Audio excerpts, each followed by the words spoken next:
That was the lowest rated Week 3 NBC Sunday night telecast since 2006. This is a real problem for the NFL right now. Well, we have team coverage and analysis on this growing controversy. And all eyes on Alabama just hours before polls open in a highly contested and closely watched primary runoff.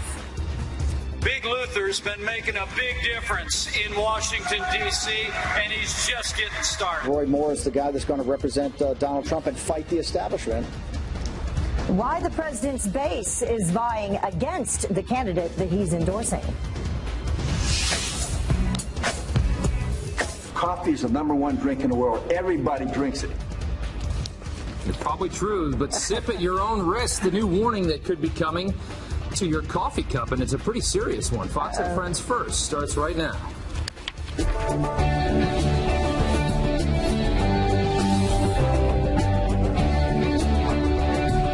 At least Griff Jenkins live in our nation's capital with how this is changing, evolving a little bit, and the growing backlash against the NFL. Hey, Griff. Hey, Rob and Heather, I'll tell you this rift between the president and NFL kneelers over respecting the flag is far from over. And last night's game, as you mentioned, Jerry Jones locking arms with players, taking a knee before the national anthem, then standing with them as the national anthem was performed. Now, fans booed, but Jones, who has said he believes players should honor the flag, called their move a unity statement. Across the field, Cardinals players locking arms with members of the military. And the president doubling down on criticism of the anthem protest. He tweeted this yesterday: tremendous backlash against the NFL and its players for disrespect of our country. Hashtag stand for our anthem. This as Steelers offensive tackle and former Army Ranger Alejandro Villanueva, who stood alone hand over heart on Sunday as his team remained in the locker room, weighed in on it. Take a listen. I never planned to boycott the plan that the Steelers came up with. I just thought that there was to be some middle ground where I could stay in the tunnel. Nobody would see me.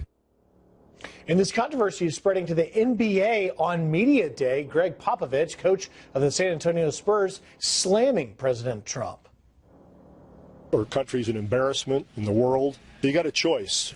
We can continue to bounce our heads off the wall with his conduct, or we can decide that the institutions of our country are more important, that people are more important, that the decent America that we all thought we had and want is more important, and get down to business at the grassroots level and do what we have to do.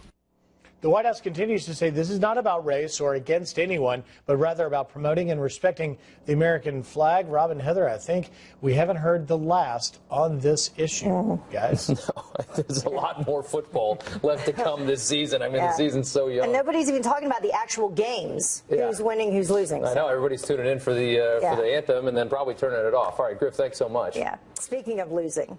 Yeah, well, you're seeing the ratings. They are taking at least a bit of a tumble in light of all this, although it hasn't been a good couple of years for the NFL, we should say, as a disclaimer before that. But let's take a look at some of the numbers here, what we've been seeing here.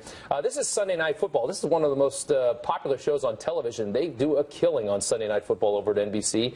They are down 7% since last week. That is a very important show for NBC. Here are the rest of the ratings right there. Yeah, compared to last year, week 3 specifically, NBC down 10%, Fox down 16%. CBS, though, is up 4%. And, yeah, I mean, you make of it what you will. It's a big disparity there. You could say that maybe CBS had a really good game this week. That could be the reason why. Here is a soundbite from Joe Concha, a media reporter and a columnist for The Hill, talking about these ratings and what it means for the NFL. That was the lowest rated Week 3 NBC Sunday night telecast since 2006. So that's when you know that this isn't just, well, you know, some people are boycotting, they really don't care. No, this is a real problem for the NFL right now if those are the numbers that we're seeing. The NFL, Tucker, is awfully hypocritical here when it comes to free speech. The NFL seems to be picking and choosing its spots here in terms of what kind of free speech you could have and when. But overall, Tucker, I talked to a lot of people yesterday. The sentiment on the ground is that people agree with the president on this one. And we took a poll of our own. Fox and Friends First, this Facebook poll. Take a look. If NFL players continue to protest the national anthem, will you still tune in? 94% of you say that you will turn it off. 4% won't, their interest won't change too much, and then 2% are more likely to watch. And going back to what Joe Concha said, I mean, let's talk about some of the things the NFL has banned in the past. So they have no issue with kneeling for the national anthem, but they did ban a Tennessee Titan for wearing cleats on the field in memoriam to September 11th attacks. Right. They did not like that. Well, in Dallas, where they actually took a knee, I'm so surprised they did that back in July of 2016. That's where 5 police officers were killed, 9 others injured. Right. Those players wanted to wear stickers on their helmets, and they were not allowed to. They don't allow that. And then Colin Kaepernick goes to practice back when he was playing. He goes to a practice wearing socks that depict police officers as pigs. NFL has nothing to say about that. Right. Frankly, this is PC America at its finest. They're mortified to touch anything that has to do with race, but everything else seems to be, perfectly fine. Yeah. And that's what's so disappointing about the position that they've taken here. All right, we'll see what fans continue to do. But in the meantime, some of those fans will be voting. All eyes are on Alabama tonight as the primary race to fill an empty Republican Senate seat intensifies. Yeah, that's right. Appointed Senator Luther Strange, armed with the president's endorsement, is facing off against Judge Roy Moore, who has the backing of a former top White House strategist. Kelly Wright joins us now with the latest on that as the voters get ready to choose. Good morning, Kelly. Heather and Rob, good morning to you as well. President Trump's influence is going to be put to the test, if you will, in Alabama, a dramatic campaign that we're all watching. The president believes the race is a big deal, so on Friday he personally stumped for the man he calls Big Luther, the tall Republican senator who was appointed to finish out then-Senator Jeff Sessions' term when he became the U.S. Attorney General. President Trump even tweeted this on Monday, stating, but some of big election tomorrow in the great state of Alabama. Vote for Senator Luther Strange. Tough on crime and border, will never let you down. But some of the president's staunchest supporters, like Steve Bannon, sorry, they lost my place there. Former Alabama, they're actually supporting former Alabama Chief Justice Roy Moore. Bannon claims Strange is being supported by elite GOP members in Washington who work against the president's agenda.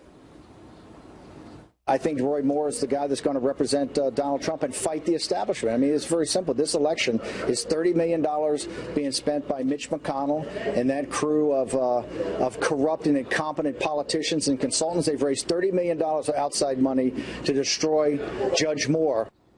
But the Trump administration continues to push for Senator Strange. Vice President Mike Pence adding his voice of support on Monday. Big Luther's been making a big difference in Washington, D.C., and he's just getting started. Now, when you look at what President Trump has accomplished, you'll see that Senator Luther Strange has been there every step of the way. And while Strange is backed by millions of dollars, he was unable to win last month's primary against Moore, which has led to the runoff today. So all eyes watching exactly what's going to take place there in Alabama. Heather? All right, very interesting. Who's supporting who? We'll see which one counts the most. See what happens as the day goes on. Thank you.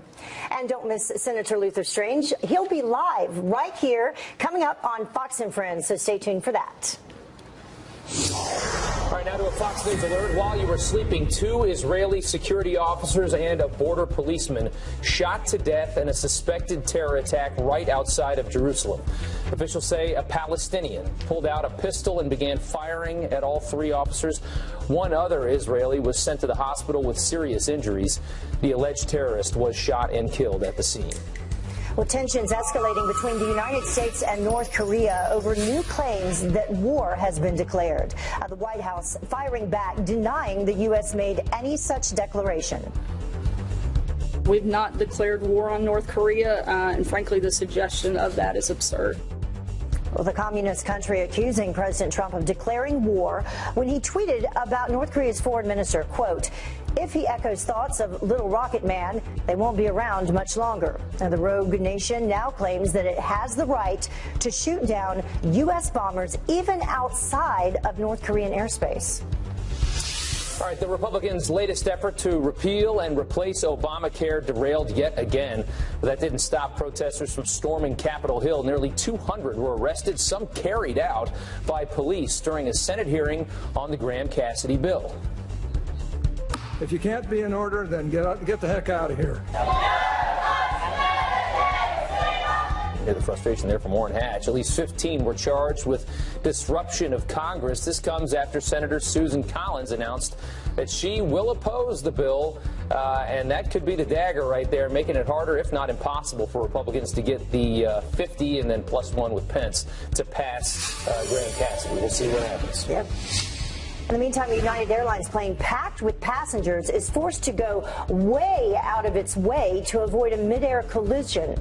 The plane was headed to Chicago O'Hare Airport, making a sudden sharp turn after detecting a small glider aircraft. Yeah, witnesses say the sudden jolt on a smooth sailing flight had passengers shrieking in fear. I cannot imagine. Luckily, that flight landed safely. Nobody was hurt. The FAA now looking at what happened. Another scary moment, this time on a California tarmac where a passenger plane fills up with smoke. We do have to evacuate. We do need the airway clear. This is for your safety. Allegiant Air passengers using their shirts to cover their faces after smoke appeared to come from the cockpit just moments after landing in Fresno, California. Some passengers say it was hard to breathe. Allegiant says the plane did have some sort of mechanical problem. That would be scary. Yeah, Figure out what that problem was. No kidding. 10 minutes after the hour, Colonel Jeffrey Powers proudly defended our nation's flag for 26 years and watched his fellow Marines die for that flag. He joins us live to explain why President Trump didn't go far enough in his criticism of those on the field in the NFL who are taking a knee. And New York Governor Andrew Cuomo not letting facts get in the way of a good political slam. Listen. We are a state of immigrants. I am an immigrant. I'm wholly against this anti-immigrant fever. Just one problem. Governor Cuomo was born in New York City. So how is he an immigrant? Yeah, we'll talk about that. And a Miss Universe contestant making a splash for all... Oh, I can't wait. Oh, we love these. Making a splash for all the wrong reasons. Stay tuned.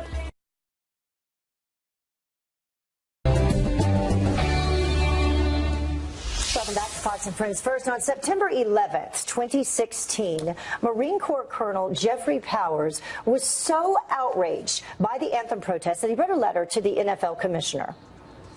Well, it reads in part, many friends, Marines, and Special Forces soldiers who worked with or for me through the years returned home with the American flag draped over their coffins. Now I watch multimillionaire athletes who never did anything in their lives but play a game, disrespect what brave Americans fought and died for.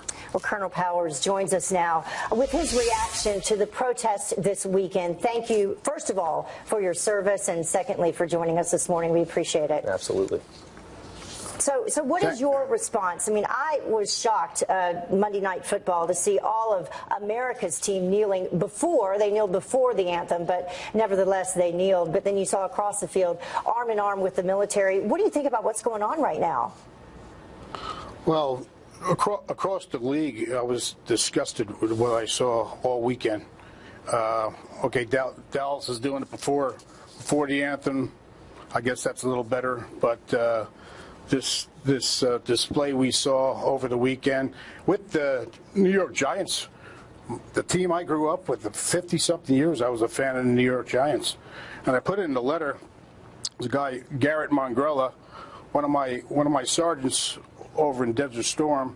We used to talk about the Giants, and we used to talk about some of the other teams. It was kind of a unifying thing to be able to talk about football amongst the troops. And it didn't matter whether they were black, white, brown, yellow. It did not matter. They were unified. They were all green. But that was kind of a unifying thing. But Garrett Mongrella was a New York Giants fan, and you know, we were tracking the season during Desert Storm, Desert Shield, and New York Giants ended up going to the Super Bowl and winning. Well, he never got to see the game because he came back in a body bag in a casket with American flag draped over. And I see this stuff this weekend, And I'll tell you, President Trump was right on the money. Maybe he was a little soft on it. Yeah. The people I hang out with, the people I know, would have used a lot harsher words than the president used on and it's got to be these clowns. Infuriating from somebody from your perspective, and we can completely understand that. I just want to ask you, as far as a forum for this, so you have people that have taken issue with police brutality and the issue of police and how African Americans are dealt with by the police in this country. What the hell does that have to do with the American flag and with the national anthem? I mean, that's what I think a lot of people are so confused about. Why? Where is that connection? And why is it that these players have no problem letting police officers protect them, have no problem letting police officers secure them and use them as bodyguards and other things like that? Stand behind them on the field. Exactly, and protect them in probably all sorts of ways. Half these guys probably hire off-duty cops to protect them in their personal lives, too. They can do that, but they have a problem with standing for the national anthem? Exactly, but it's all about this look at me generation, and Hollywood and ball players. They're so special. It's all about look at me. That started last year with somebody who wasn't doing too well, for one thing, and wanted to draw the attention on himself. And by doing so, he's drawing attention as a distraction away from his own team. So I guess teamwork and team unity and all that stuff isn't important. Yeah. So this is what the kids across the country are watching. Oh, it's okay to be an individual out there on a team. You know, why go into team sports if you're going to do your own thing out there anyway? And you see the silly antics in the end zones, the dances and salsas, and I mean, there's no I in team. You're right. Well, thank you so much, sir, for coming on today. We really do appreciate it, and we can certainly understand your perspective on this from what you've been through. Thank you very much for your service, and thanks for your time. Thanks, Colonel Powers. We appreciate it. And it also goes with the cops, too. These guys are out there every day under fire. Risking their lives. Not knowing if they're going to be going home. All right, well, we got a hard break coming up, but thank you again, sir, very much. Okay, thank you. 19 minutes after the hour, NFL players say they have every right to protest. Well, so do the fans. You're not going to disrespect each and every veteran who died so that we could stay free. Yeah, that's a Steelers fan, I think. The growing backlash from fans disowning their favorite teams. That's ahead.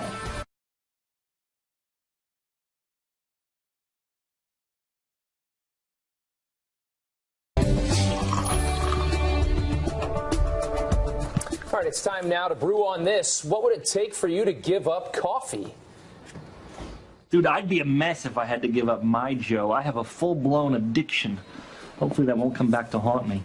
Well, a lawsuit against coffee shops is intended to inform customers of potential dangers of the morning brew. A nonprofit group wants all coffee manufacturers, distributors, retailers as well, to post visible warnings about so-called cancer-causing chemicals.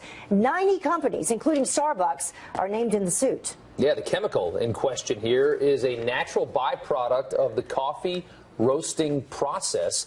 One coffee shop already posting a warning, hoping to make customers think twice before taking a sip. So we want to know, would a warning label stop you from drinking coffee?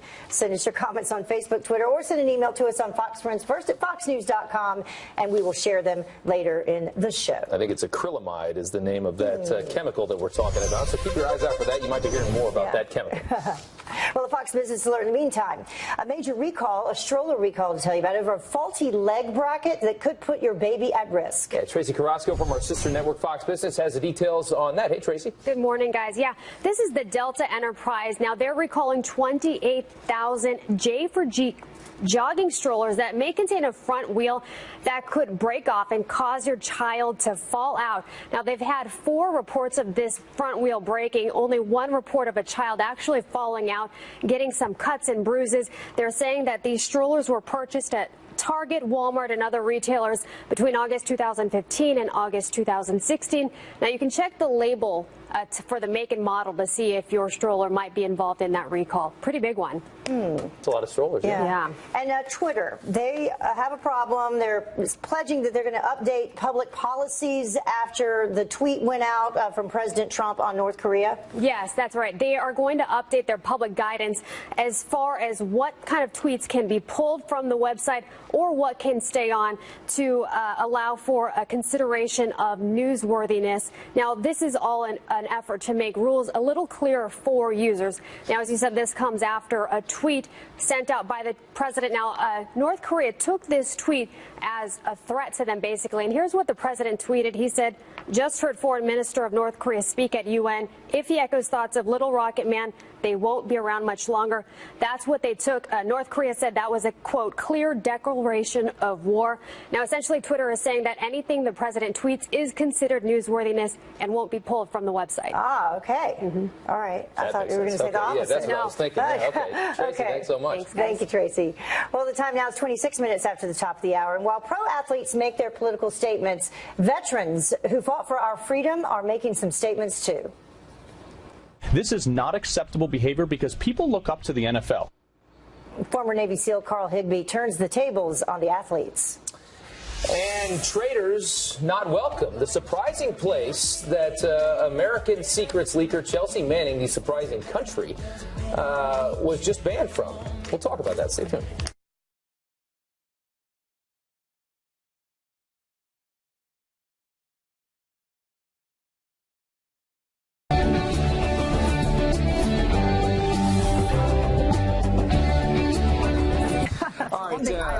Exactly. All right, this annoying little debate over patriotism and politics in the NFL intensifying this morning after Dallas Cowboys owner Jerry Jones was caught kneeling before, not during the national anthem, but actually before the anthem with his team during Monday Night Football. Yeah, the whole team. A different scene, though, playing out across the very same field. You can see there the Arizona Cardinals. What they did was lock arms with members of the military. Yes, Griff Jenkins live in our nation's capital with the growing backlash against the NFL and how that's doing. Griff. Hey, Rob and Heather. Yeah, last night's game, it was quite an unbelievable spectacle, and it suggests certainly that this rift between the president and the kneelers is far from over. Now, Cowboys owner Jerry Jones locked arms with players and took a knee before the national anthem, then stood with them as the national anthem was performed. Now, fans booed, but Jones, who said players should honor the flag, called their move a unity statement. Cardinals players, as you mentioned, across the field, locking arms with members of the military, and President Trump doubling down on criticism of the anthem protest, tweeting, quote, "Tremendous backlash against the NFL and its players for disrespect of our country. Hashtag stand for our anthem." This is Steelers offensive tackle and former Army Ranger Alejandro Villanueva, who stood alone hand over heart on Sunday as his team remained in the locker room, weighed in on it, saying this. I never planned to boycott the plan that the Steelers came up with. I just thought that there was to be some middle ground where I could stay in the tunnel. Nobody would see me. In this controversy spreading to the NBA on Media Day, Greg Popovich, coach of the San Antonio Spurs, slamming President Trump. Our country's an embarrassment in the world. You got a choice. We can continue to bounce our heads off the wall with his conduct, or we can decide that the institutions of our country are more important, that people are more important, that the decent America that we all thought we had and want is more important, and get down to business at the grassroots level and do what we have to do. The White House says this is not about race or against anyone, but rather about promoting and respecting the American flag. We're certainly going to hear more about this. In a quick note, Rob and Heather, Villanueva's jersey, the top seller on Fanatics.com yesterday. That says a lot. So funny how that works. Yeah. So unfortunate. He felt like he had to come out and make that statement, though, yesterday after what he did. He almost had to backtrack it, which I thought was kind of sad. Says a lot. All right, Griff, thanks. Thank you. Well, former Navy SEAL, meantime, Carl Higbie, he says the NFL players are setting a bad example. He is praising the president for valuing patriotism over political correctness. This is not acceptable behavior because people look up to the NFL. And you can group together and show unity all you want, but just because there is unity on this topic doesn't make it right. This was started by Colin Kaepernick. He was the architect of this on racial inequality. And that was under a two-term black president with a white adopted parents, under two black attorney generals, with this NFL force that is 70% black, making 30 times what their average white constituent viewer makes. Where's the inequality? I mean, what is the desired end result of this? And if it's to divide, I mean, this is a divisive argument. This is not something that's going to bring the country together. Never bet against patriotism. President Trump is on the right side of this one. He's going to come out on top, as he usually does. All right, moving on. In just a few hours, construction will begin on prototypes for President Trump's long-promised border wall. 6 companies will build a total of 8 models, and those will be built just south of San Diego. Half will be made of concrete. The rest will be made of other materials. That's all we know. Congress is currently working to pass nearly $2 billion to begin funding the wall. It appears New York Governor Andrew Cuomo is having a bit of an identity crisis. While discussing the need for aid in Puerto Rico, the Democrat and likely presidential candidate in 2020 claimed to be an immigrant. We believe in immigration in New York. We are a state of immigrants. I am an immigrant. I'm wholly against this anti-immigrant fever that has been stoked during the political campaign. So you see it there. I am an immigrant. One problem. Governor Cuomo was born in New York City. Earlier this year, Cuomo dared President Trump to deport him over his objection to the White House's immigration policy. You can't deport somebody that was born in New York City. Yeah, check that out. Yeah. Well, messages of help written on the rooftops in Puerto Rico. Take a look. Residents there struggling to recover. Less than a week after Hurricane Maria ripped through that island. Many dealing with power outages, limited food, limited water. Puerto Rico's governor calling on Congress for help, warning that the U.S. territory is on the brink of a, quote, humanitarian crisis. Several Republican lawmakers are expected to tour the devastation this weekend. It's really horrible. Meanwhile, out in the Florida Keys, they're beginning to welcome some visitors back. This happened on Sunday, nearly 3 weeks ahead of schedule, actually. Officials say that the city's economy is heavily dependent on tourism, and this is a vital step to a full recovery. Over the weekend, we're talking about the first cruise ship since Hurricane Irma returned to the port of Key West, bringing over 800 passengers and 600 crew members to that area. So they're open for business. Yeah, a nice infusion of some much-needed cash there in the Keys. Yep. All right, let's go now to Janice to talk about a little bit of weather. And we still have this hurricane. Well, it's not a hurricane anymore. Still, Tropical storm. No, it's still a hurricane. Is it still a hurricane? Okay, Don't write off Maria just yet, but it is weakening. It's on a weakening trend. And here's the good news. We are not going to be dealing with it very much longer. We do have the potential for some rip currents, high surf, beach erosion, especially off of the Outer Banks. But as you can see, the worst of the rain and the wind and the storm surge is going to remain offshore. We still have some evacuations across the vulnerable areas of the Outer Banks. But otherwise, we're going to watch this storm curve out to sea. Bye-bye, Maria. By Thursday, we won't be really even talking about it. A little bit of a break, but we still have to watch. There is the potential for more activity into October. Rob and Heather, back to you. All right. Oh, boy. Okay, Janice, thanks so much. You got it. Thank you. 36 minutes after the hour, President Trump putting North Korea on notice. Is on a suicide mission for himself and for his regime. The United States is ready, willing, and able. Now, leaders of the rogue regime say the president's words are a declaration of war, while our next guest says the Pentagon should not back off. And singer Jordan Sparks taking on the now controversial role of singing the national anthem for Monday Night Football. Oh, say, can you see by the dawn's Her statement inspired by the Bible that you may have missed.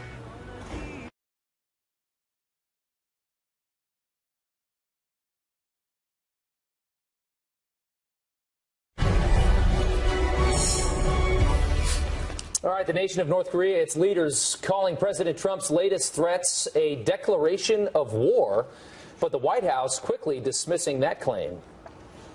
We've not declared war on North Korea, and frankly, the suggestion of that is absurd.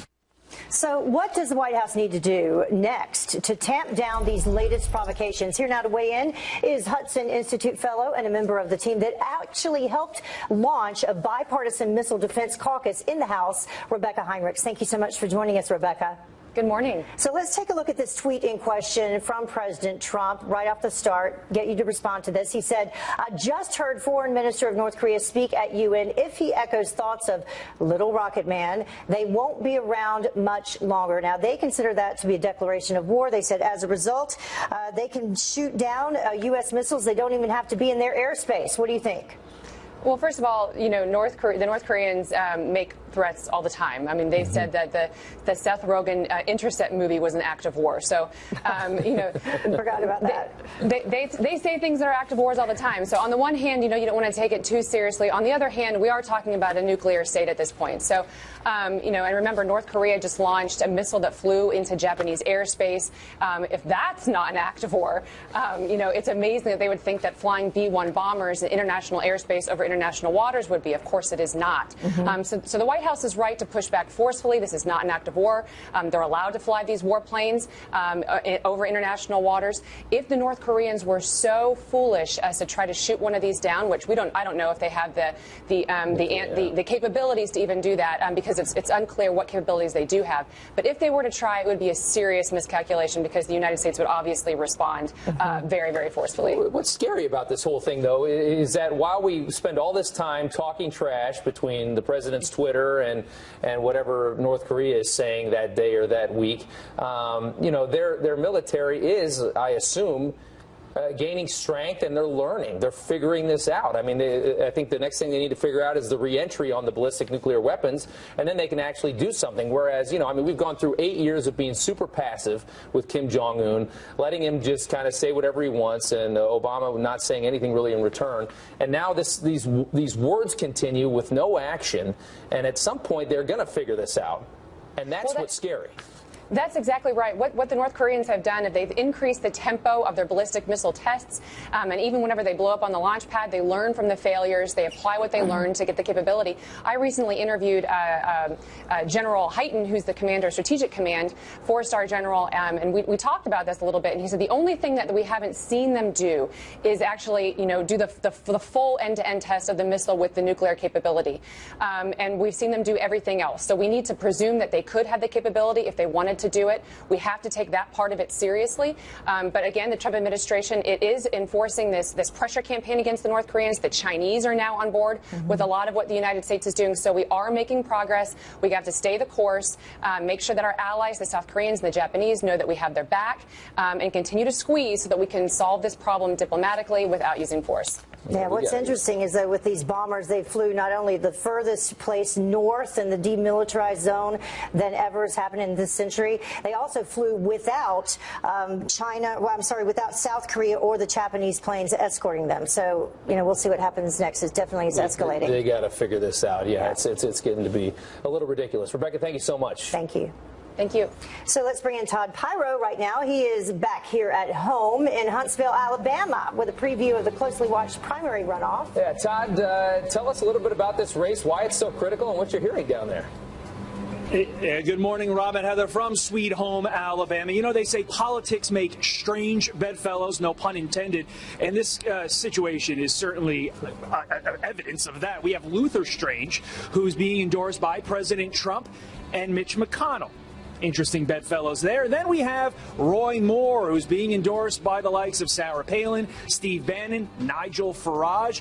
So it's a really interesting dynamic here. Polls have favored Moore throughout this campaign, but right now it does appear that that gap is closing. Where we are right here in Huntsville, Alabama, really is more country. The whole state is really Trump country, but right here is really more country. He was endorsed by Mo Brooks. Remember, Mo Brooks, the congressman from this area, was in the race, if you recall. Well, he gave his endorsement to Moore once he was kicked out of the race. And wouldn't you know it, where does Donald Trump hold his rally for Luther Strange last week? Right here in Huntsville, Alabama. So obviously we are in store for a huge day here in Sweet Home, Alabama. It's going to be interesting to see who comes out on top, guys. It doesn't really matter who you have backing you. That's a big name, though. What matters are the people that are there actually doing the voting. Any feeling of which way they're leaning? Well, the folks that we're going to interview today have lined up outside. They're ready to go. We're in the Central Time Zone, so rarely when we do a diner do we get bodies in here this early.